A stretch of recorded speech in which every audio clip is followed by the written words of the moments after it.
ನಮಸ್ತೆ. ಅಖಿಲ ಭಾರತೀಯ ಜಂಜಮ್ ಅಸೋಸಿಯೇಷನ್ ವಾಹನ ಚಾಲಕರು ಹಾಗೂ ಕೂಲಿ ಕಾರ್ಮಿಕರ ಸಂಘ ಅಧ್ಯಕ್ಷ ನಮ್ಮ ಯೂಸುಫ್ ಜಮಾದಾರ್, ನಮ್ಮ ಬಂದೇನವಾಜ್ ಜಾಗೀರ್ದಾರ್ ಸಾಹೇಬರು, ಜಿಲ್ಲಾ ಅಧ್ಯಕ್ಷರು ಎಲ್ಲರೂ ಕೂಡಿ ನಾಳೆಗೆ 16 ತಾರೀಕು ಬಂದ್ಕ ನಮ್ಗೆ ಸಪೋರ್ಟ್ ಮಾಡ್ಲಾಕ ನಮ್ಗೆ ತಂದು ನಮ್ಮ ಕಳ್ಳಿಮನಿ ಸಾಹೇಬರು, ಶ್ರೀನಾಥ್ ಪೂಜಾರಿ ಸಾಹೇಬರು, ಅಕ್ಷಯ್ ಎಲ್ಲರಿಗೆ ನಮ್ಗೆ ಸಪೋರ್ಟ್ ಮಾಡ್ಲಾಕ ಬಂದಾರ. ಅವ್ರಿಗೆ ನಾವು ಭಾಳ ಧನ್ಯವಾದ ಹೇಳ್ತೀವಿ.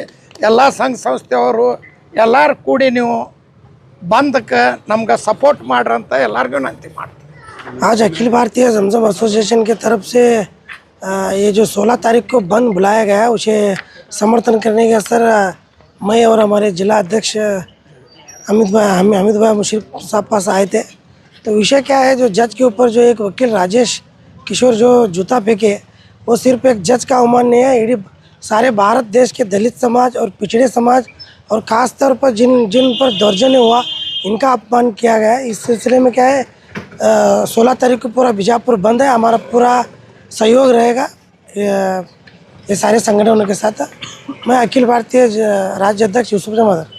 ಭಾರತ ದೇಶದ ಸಂವಿಧಾನದ ಮುಖ್ಯ ಹುದ್ದೆಯಾಗಿರ್ತಕ್ಕಂಥ ಸರ್ವೋಚ್ಚ ನ್ಯಾಯಾಲಯದ ಮುಖ್ಯ ನ್ಯಾಯಮೂರ್ತಿಗಳ ಮೇಲೆ ಏನು ಸುವ್ಯಸತೆ ಮಾಡಲಿಕ್ಕೆ ಪ್ರಯತ್ನ ಪಟ್ಟಿರ್ತಕ್ಕಂಥ ದೇಶದ್ರೋಹಿಗಳ ವಿರುದ್ಧ ಇಡೀ ವಿಜಯಪುರ ನಗರ ಸಿಡಿದೆದ್ದಿದೆ.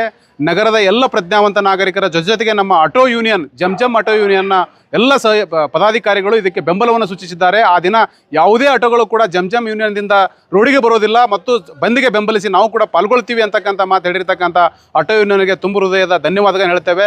ಎಲ್ಲರೂ ಕೂಡಿ ಪ್ರಜಾಪ್ರಭುತ್ವ ಉಳಿಸಿಕೊಳ್ಳೋಣ. ಪ್ರಜಾಪ್ರಭುತ್ವ ಸಂವಿಧಾನ ಉಳಿಸಿಕೊಳ್ಳುವುದು ಭಾರತೀಯರಾದ ನಮ್ಮೆಲ್ಲರ ಹಕ್ಕು ಅಂತಕ್ಕಂಥದ್ದು ಈ ಸಂದರ್ಭದಲ್ಲಿ ಸಾಬೀತುಪಡಿಸಿದ್ದಾರೆ. ಅವರಿಗೆ ತಮ್ಮೆಲ್ಲರ ಪರವಾಗಿ ಹೃದಯಪೂರ್ವಕ ಅಭಿನಂದನೆ ಸಲ್ಲಿಸ್ತೇನೆ.